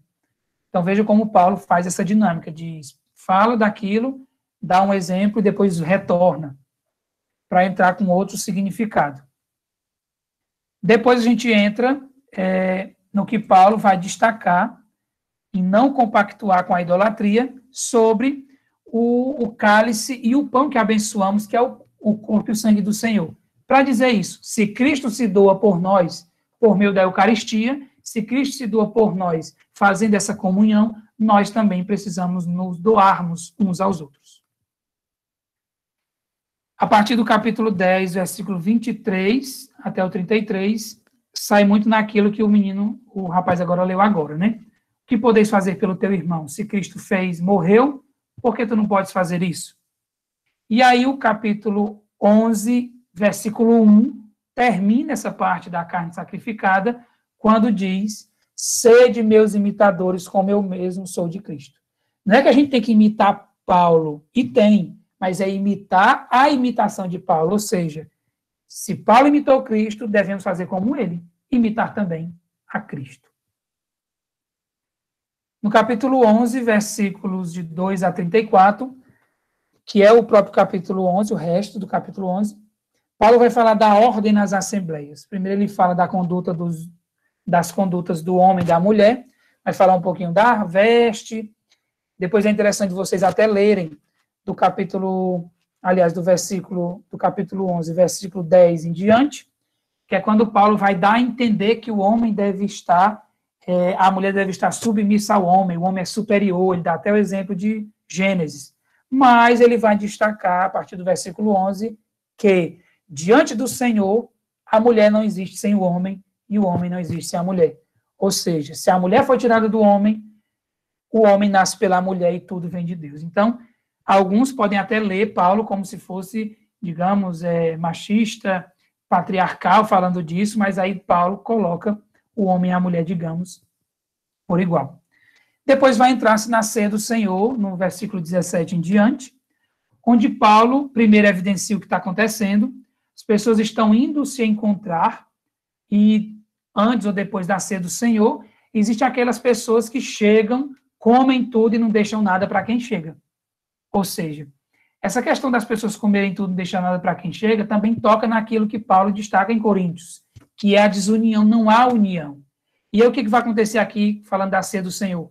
Paulo vai levar a linguagem da ceia. Ora, se estamos aqui na ceia, e aí Paulo destaca, tomai todos e comei, tomai todos e bebei, se Cristo se entregou por todos naquela ceia, e nós estamos fazendo o mesmo, por que vocês chegam e comem tudo, não deixam nada para os outros? E aí alguns outros problemas que existiam, bêbados na ceia, e Paulo destaca essa questão, a ceia particular e a ceia do Senhor. Eu estou indo para a gente não demorar muito. porque já estou um pouquinho passando do tempo. Depois, no capítulo 12, versículos de 1 a 11, Paulo vai tratar dos dons do Espírito. É uma comunidade preocupada com os dons mais altos, que era Corinto. Todo mundo queria ter o dom de oração em línguas, que achava que era o dom mais alto. E aí, o que Paulo vem dizer? Paulo vem bater em cima disso, quando ele destaca quais são os dons que existem pelo Espírito, e, por fim, é que ele menciona o dom das línguas, dizendo, não existe esse negócio de dom mais importante ou dom menos importante. Vocês não precisam se preocupar com isso. E aí depois a gente pode comprovar sobre essa diversidade de dons, cada um com seu dom, que o dom pode sim dividir a comunidade. Porém, a fé une por meio do único Espírito. Ou seja, essa fé é transmitida por quem? Por aqueles que assumem o próprio Cristo da cruz. Lembrando sempre daquilo que falamos, a proposição geral. E alguns que eram ministros, olha aí nós como seminaristas, vocês como candidatos também ao diaconato, nós, que aí vamos ser também, e somos praticamente ministros do Senhor, servidores, lá alguns se achavam maiores do que outros. E aí o que Paulo vai destacar? Eu sou ministro como vocês são ministros, ninguém aqui é senhor, nós somos ministros do único Senhor, o próprio Cristo. Depois, ainda nessa dinâmica sobre os dons e os carismas, nós vamos ver o culto na igreja, que era uma desordem. Existia confusão de dons no culto e uma disputa de quem queria chegar primeiro e ter o melhor dom, na visão deles. Uma ignorância espiritual de como cultuar a Deus. Engraçado, como destaca aí em 14:23, os incrédulos que estavam rindo da igreja, olha aí, e parando para assistir o espetáculo. 14:40, Paulo ensina que a adoração e a vida do crente deve ser com ordem e decência, e depois chegamos ao capítulo, eu falei dos dons lá no capítulo 14 e no capítulo 12, porque entre esses dois, Paulo vai ter o que a gente chama de hino da caridade no capítulo 13. Até a gente lembra daquela música, né? Ainda que eu falasse a língua dos anjos, a língua dos homens, se não existisse amor, e é só o amor que cura, que alimenta, que purifica, que resolve tudo. Então, o amor é que deve permear todos esses dons, e não dizer que um dom é mais importante que o outro. Existe um dom maior, no finalzinho do capítulo 12, Paulo vai dizer, aspirai aos dons mais altos. Aliás, passo a indicar-vos um caminho que ultrapassa a todos. O dom mais alto de todos é a caridade. O amor. O amor nos faz sermos servos uns dos outros e não senhores sobre os outros. E falando dessa questão do amor, a caridade, o ágape, é aquele amor que não é interesse, não é eu dou e você me dá, eu troco você com isso. O amor de Cristo na cruz, que foi totalmente desapegado, totalmente sem desinteresse, totalmente dado, realmente, por amor. Então, ele nos ensina isso. Bruno falou em 1 Tessalonicenses de fé, caridade e esperança. Só que aqui Paulo fala sobre fé, esperança e caridade. Por que a caridade? Por último, porque como ele quer destacar essa caridade, esse amor entre os irmãos aos coríntios, então Paulo vai falar da caridade como o mais importante, digamos assim, porque se não for a caridade, a fé que nós recebemos e que precisamos aplicar, praticar, vai ser vã e não vamos, com certeza, ter em vista uma esperança, se não tiver caridade.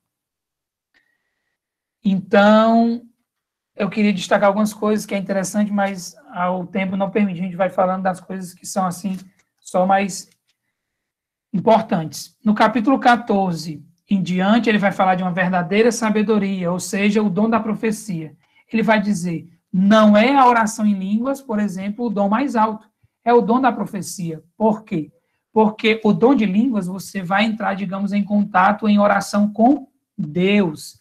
E é através do dom da profecia que, além do contato com Deus, você vai entrar em contato com os irmãos. Você vai comunicar Deus aos irmãos. Então, vejam que Paulo está sempre tocando nessa questão de desunião. entre a comunidade. 14, 34 a 36, deve ser interpretado à luz da reconciliação que Paulo tentou efetuar, que é essa reconciliação entre os irmãos, e toda a interpretação que tem de considerar o tom conciliatório global nesta epístola. Ele chega, então, agora à ressurreição dos mortos. Bruno falou de uma ressurreição dos mortos, de uma preocupação com a parousia lá em Tessalonicenses. Só que aqui, como eu falei no início, olha a moldura. Tudo está na moldura. A cruz e a ressurreição, que é a ressignificação dessa cruz. Tudo está entre isso. Mas por que falar da ressurreição dos mortos? Porque o capítulo 15 sobre a ressurreição dos mortos é um resumo de toda a fé cristã. 15, 17 vai nos dizer que toda fé depende da aceitação e da realidade da ressurreição. Nós que temos fé, nós precisamos dela para aceitar a realidade de uma ressurreição. E Paulo apresenta os elementos tradicionais básicos para uma crença na ressurreição de 15, 1 a 11. E olha o que é interessante. Existia uma discussão que descartava a ressurreição. Paulo diz que isso é uma discussão muito inútil, bobagem, porque aquele versículo que a gente conhece, que é, às vezes, até um chavão de homilia, de celebração. Se Cristo não ressuscitou, é vã a nossa pregação e vã a nossa fé. 15, 14. E Paulo também destaca que se Cristo ressuscitou, nós também ressuscitaremos segundo o modelo de Cristo, que venceu o seu último inimigo, que é a morte. Depois Paulo continua a explicar o modo de ressuscitar, da ressurreição, aliás, e conclui que esse mistério só pode ser entendido pela fé. Chegamos à conclusão da carta. A conclusão da carta é o post-scriptum, ou seja, a conclusão, o que finaliza essa carta. Ele se divide em subscriptio, a saudação de meu próprio punho, Paulo, quando ele diz isso, e a salutatio é a saudação final, quando ele diz: a graça do Senhor Jesus esteja convosco. Eu não vou me demorar, só para dizer que Paulo justifica a oferta dos pobres que ele faz na Judéia, quando ele fala sobre a coleta, que depois vai ser aprofundada em 2 Coríntios. Paulo apresenta os planos e dos seus companheiros para um futuro próximo. Paulo fala de Timóteo, que talvez é ele que vai levar esta carta e que o recebam sem receio. Paulo diz da saudação daqueles irmãos da Ásia. Só porque eu não falei isso, irmãos, que eu destaquei aqui, vocês veem que em Coríntios, Paulo sempre vai chamar irmãos, como irmãos, meus irmãos, para destacar isso, essa questão de irmãos, essa questão da unidade, da fraternidade entre os coríntios, que ele evidencia sempre. E depois ele encerra com as observações ainda sobre união, sobre caridade e saudações pessoais, finalizando com a bênção apostólica. Eu não sei se vai dar tempo, mas acredito que Bruno possa introduzir agora uma outra carta. Não vamos ver aqui com ele, tá bom? Então, mais ou menos é isso. Se vocês tiverem alguma dúvida, vão colocando aí no chat, ou se quiserem falar, e a gente não sabe de tudo, mas pode dizer alguma coisa, tá bom? Então, como o Eduardo já ressaltou, não vai ser possível concluir. São 7 cartas, nós hoje conseguimos pelo menos chegar na terceira, né? Próximo sábado a gente termina. Então, só para falar um pouco sobre o contexto aqui, né? Filipos é uma cidade que foi fundada por Filipe II, rei da Macedônia. Ele fundou Filipos no ano de 356 a.C. Ele é o pai de Alexandre o Grande, tá certo? E ele colocou o nome dele na cidade. Depois a cidade passou por muitas transformações, passou-se um bom tempo, e em 42 a.C. se intensificou a colonização romana, tá certo? Foi uma cidade palco de muitas batalhas. Então é uma cidade também muito cosmopolita.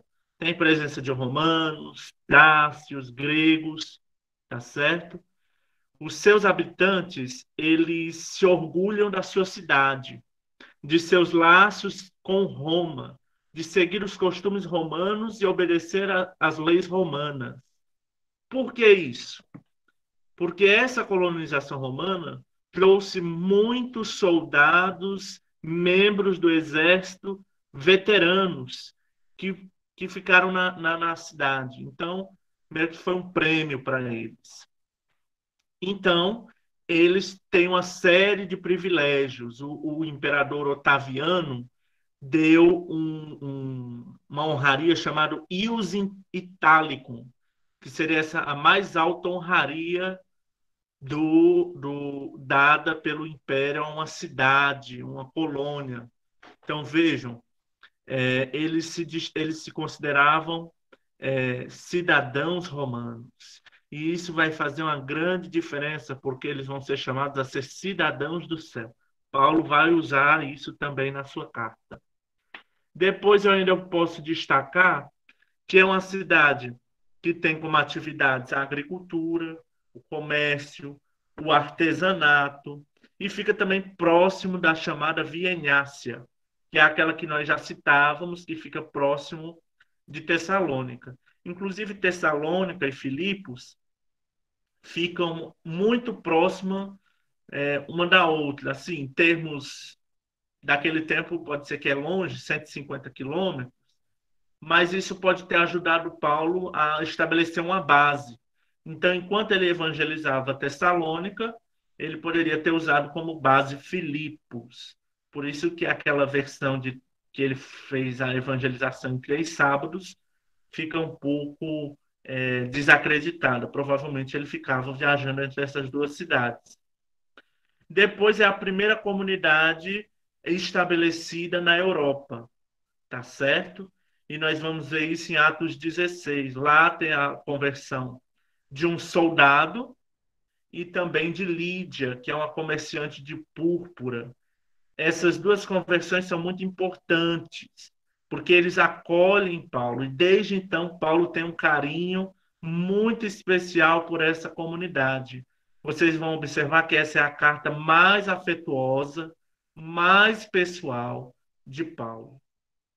Que ele vai falar muito da amizade, tá certo? Da alegria. Então, é uma coisa também a ser destacada. Depois, uma outra coisa que também seria interessante destacar é que a maior parte dessa comunidade também é formada por gentios, tá certo? Que aderiram. A própria Lídia é uma temente a Deus. Ela ia na sinagoga, mas ela é pagã, tá certo? Então, aqui na carta, vocês vão observar que existe um reforço nessa questão da esperança, no confiar em Deus, tá certo? Existem os medos, naturalmente, as angústias da comunidade, mas Paulo interpela eles a continuarem confiando em Deus, na pessoa de Jesus Cristo, tá certo? E qual é a motivação de Paulo ao escrever esta carta? Primeiro, ele quer informar a comunidade sobre sua situação, porque Paulo, na carta, está na condição de prisioneiro, apesar que há dúvidas do local da sua prisão, tá certo? E a gente vai chegar lá quando estiver lendo a carta. Então, ele quer encorajar a comunidade que, mesmo olhando para a sua situação de prisioneiro, ele quer encorajar a comunidade a continuar a sua missão, a continuar se reunindo, a partilhando as suas experiências, a evangelização, encorajar em situação de perseguição. E ele também utiliza a carta para recomendar-lhe Timóteo e Epafrodito e realizar agradecimentos. Paulo diferencia-se de outros missionários itinerantes porque ele não recebia ofertas pelo seu trabalho. Mas a única comunidade que Paulo aceita ofertas é Filipos. Quando ele está preso, é mandado por Epafrodito tributos a Paulo, ofertas, dinheiro a Paulo. E Paulo aceita e agora agradece a essa comunidade pelo carinho, pela afeição que ela... Então, eles têm uma forte ligação. Isso é muito importante. E o tema central é da alegria. E não é qualquer alegria, é a alegria no Senhor, com o Senhor. Tá certo? Como há dúvidas sobre a prisão de Paulo, aonde ele redigiu essa carta, quando ele estava preso. Então, pode ser várias hipóteses. Pode ser que essa carta seja redigida nos anos 60 a 63 em Roma, como pode ser em Cesareia de 58 a 60, ou de 54 a 57 em Éfeso. Tá certo? A única referência que vai aparecer na carta é o pretório. Nós vamos chegar lá quando for ler essa carta, que o pretório pode ser um indicativo do local da prisão de Paulo na ocasião da redação dessa carta. Então, essa é a Filipenses, que a gente vai adentrar no nosso próximo encontro, que nós vamos ver pelo menos aí 3 narrativas, né? Vamos ler o primeiro capítulo, vamos ler um trecho do segundo e vamos ler um trecho do terceiro capítulo. É uma carta pequena, só são 4 capítulos, mas também é muito importante. E aí, no próximo encontro, a gente continua falando das demais cartas, tá certo? E o tempo que nos sobrar, esperamos que sobre ainda um bom tempo, nós vamos entrar em algumas temáticas teológicas, como o Eduardo já falou, teologia da cruz, cristologia, dá algumas pinceladas, né? Então, a gente agradece a paciência de vocês, o empenho, né, de estarem aqui hoje. A gente sabe que foi muito denso, a participação de vocês, talvez a gente não abriu tanto espaço por causa disso, que era muita coisa a ser apresentada, mas vocês podem intervir, viu? Quando acharem e julgarem necessário. E a gente vai responder na medida do possível. Então, muito obrigado mesmo. Não sei se o Eduardo quer falar alguma coisa antes de concluir. E vocês tiverem alguma pergunta, podem fazer nesse momento.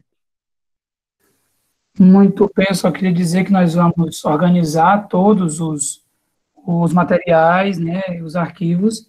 Aí acho que nós vamos mandar, né, não sei se é para o e-mail do Padre Marcos, ele vai transferir a vocês. Então, vocês podem ficar certos que durante a semana vocês receberão. Eu parece... tenho contato com o Mazinho, você tem com o Alex, né? Pode mandar para o e-mail deles também. E o pessoal está pedindo que eu mostre minha cara, né? Tá aqui. E a gente vai organizar, parece, alguma espécie de atividade durante a semana, e as orientações a gente manda pelo Padre Marcos ou pelos meninos que tem contato. Eu queria, para encerrar, com a permissão de vocês, só para a gente rezar um salmo da hora média de hoje, já que estamos perto do almoço, e ir para o nosso almoço, para a nossa família, voltar para o estudar fraternização. Então, vamos pegar o salmo 118, da hora média de hoje.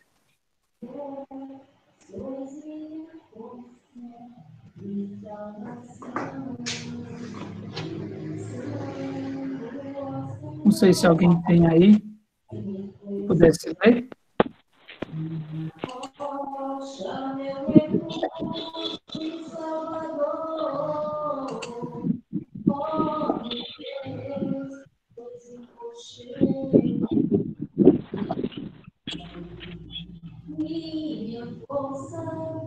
Alguém tem? Se não tiver, eu leio daqui mesmo. Você tem?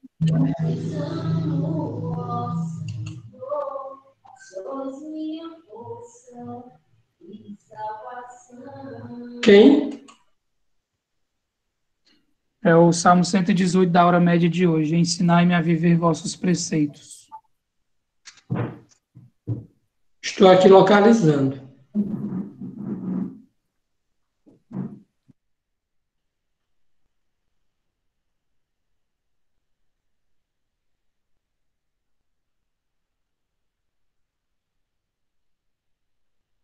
Não, eu não tenho. Tem não? Não. Então, vou rezar daqui. Então, é o 118, a hora média de hoje. Ensinai-me a viver vossos preceitos. Tá. Versículo 33. Ensinai-me a viver vossos preceitos, quero guardá-los fielmente até o fim. Dai-me o saber e cumprirei a vossa lei, e de todo o coração aguardarei. Guiai meus passos no caminho que traçaste, pois só nele encontrarei felicidade. Inclinai meu coração às vossas leis, e nunca ao dinheiro e à avareza. Desviai o meu olhar das coisas vãs, dai-me a vida pelos vossos mandamentos. Cumpri, Senhor, vossa promessa ao vosso servo, vossa promessa garantida aos que vos temem. Livrai-me do insulto que eu receio, porque vossos julgamentos são suaves. Como anseio, ó Senhor, como anseio pelos vossos mandamentos, dai-me a vida, ó Senhor, porque sois justo. Glória ao Pai, ao Filho e ao Espírito Santo, como era no princípio, agora e sempre. Amém. Bendigamos ao Senhor, demos graças a Deus. Olhe, tire aí a sua apresentação para a gente fazer uma foto do grupo para enviar para o Padre Márcio, por favor. Bruno, tira aí a tua apresentação para ele fazer um print.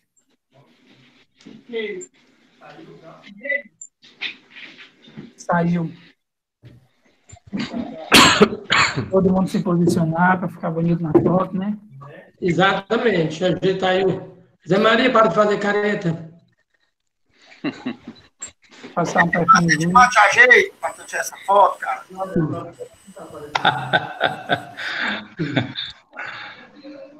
Zé Maria tá fazendo maquiagem. Mas se for para sair todo mundo bonito, vai ter gente que vai ter que sair da reunião. É verdade. Sei quem é.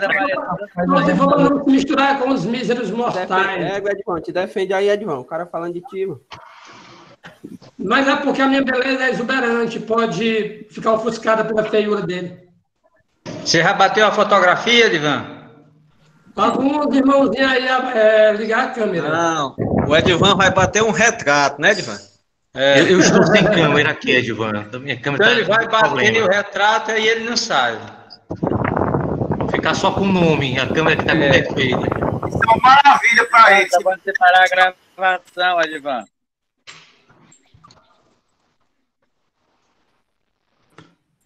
E aí, deu certo? Deu. Fazer igual a Rádio Então, obrigado, deixa eu dar uma olhadinha. Ivan, pode pedir a gravação. Mas eu estou dizendo mesmo, é muito bom almoço. Edivan, para a gravação. Tá gravando ainda, Edivan. Até mais, pessoal. Bom dia, obrigado. Continuamos gravando, viu? Ninguém parou a gravação, não. Gente, muito obrigado pela presença, pela paciência. Obrigado aí aos 2 seminaristas. Rezaremos com certeza hoje à noite por vocês. E sempre estarão nas nossas orações. Grato pela contribuição. Valeu, Eduardo e Bruno. Muito obrigado. Obrigado. A dupla foi dinâmica. Um abraço a todos. Boa tarde a todos. Tchau. Ok, tchau, tchau. Tchau. Até mais tarde nas completas. Valeu, até a próxima. Até mais tarde.